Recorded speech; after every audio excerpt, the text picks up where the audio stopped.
হ্যাঁ, এটা তো খুব গুরুত্বপূর্ণ একটা বিষয় রাজ্যের মানুষের জানার প্রয়োজন।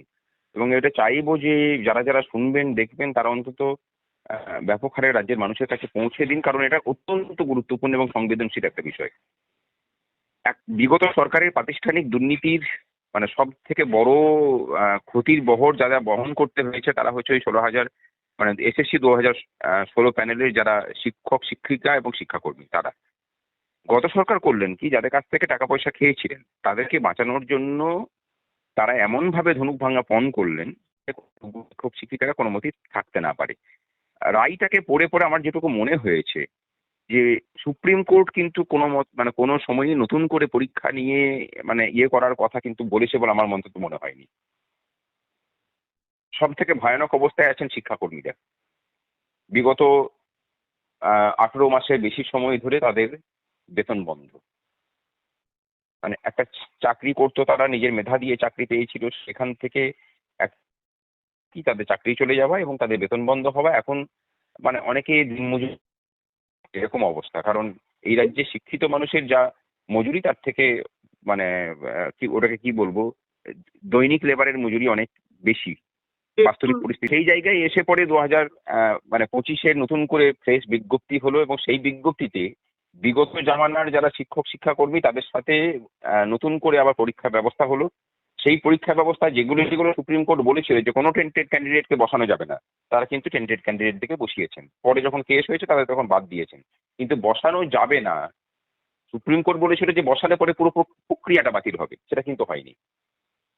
যখন অ্যাডভার্টাইজমেন্ট বেরিয়েছিল তখন ওবিসি রিজার্ভেশন ছিল 17%, 17%। সেটা নতুন সরকার আসার পরে যেহেতু মানে ওবিসি রিজার্ভেশনের হেরফের হয়েছে, তাহলে সেটা 7% এসে দাঁড়িয়েছে। এখন যদি 2025-এর প্যানেলকে ওই 17% রিজার্ভেশনের ভিত্তিতে যদি নিয়োগ দেওয়া হয়, তাহলে কিন্তু আরেকটা বেআইনি কাজ হবে।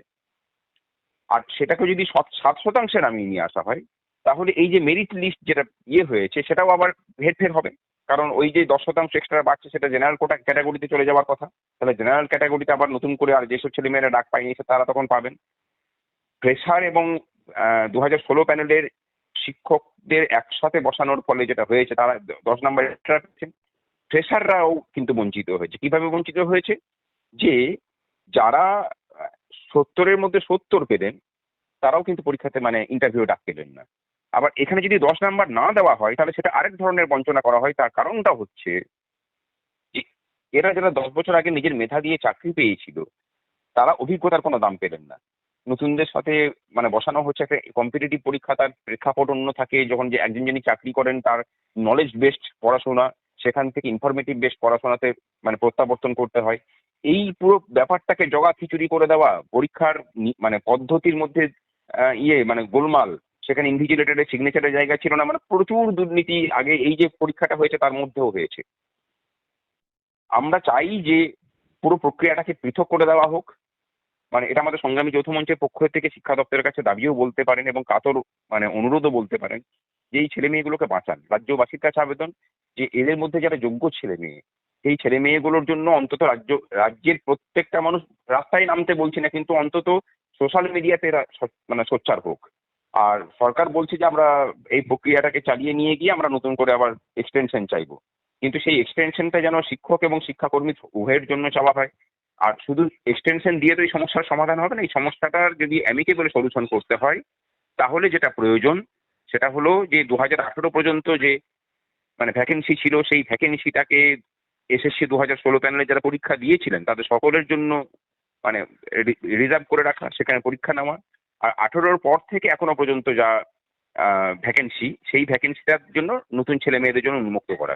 সে 18-র আগে ভ্যাকেন্সিতে যেমন ফ্রেশাররা বসবে না, এইটাতে তারা বসতে পারবে না। ফ্রেশারদের জন্য আলাদা ব্যবস্থা হোক। যে পরীক্ষা হয়েছে সেই পরীক্ষার মধ্যেও হতে পারে, কিন্তু এই পরীক্ষাতেও দুর্নীতি হয়েছে আমরা বলছি। মানে প্রমাণ দেওয়া মুশকিল, কিন্তু বহু এভিডেন্স যে এভিডেন্স গুলো দিয়ে বুঝতে পারবেন যে হ্যাঁ মানে তাদের পছন্দের বিগত সরকারের পছন্দের লোকেদের কাছে হয়তো কোশ্চেনও আগে পৌঁছে গিয়ে থাকতে পারে। মানে এরকম বহু মানে কিছু আছে। সুতরাং মানে আমরা চাই যে সরকার এগুলোকে নিয়ে ভাবুক, যে প্রতিশ্রুতি দিয়ে তারা এসেছিলেন সেগুলোকে তারা রক্ষা করুন। আর বিগত সরকারের যে প্রাতিষ্ঠানিক দুর্নীতি সেই প্রাতিষ্ঠানিক দুর্নীতিকে নির্মূল করার জন্য এই প্রচেষ্টাকে একদম সম্পূর্ণরূপে সঠিকভাবে করুক, যাতে করে এসএসসি 2016 প্যানেলের যোগ্য ছেলেমেয়েরা ফিরে আসতে পারেন, আর নতুনদের মধ্যে 70-এর 70 পাওয়ার পরেও মানে ইন্টারভিউ ডাক পাবেন না, এই ব্যবস্থাটাও যেন না হয়।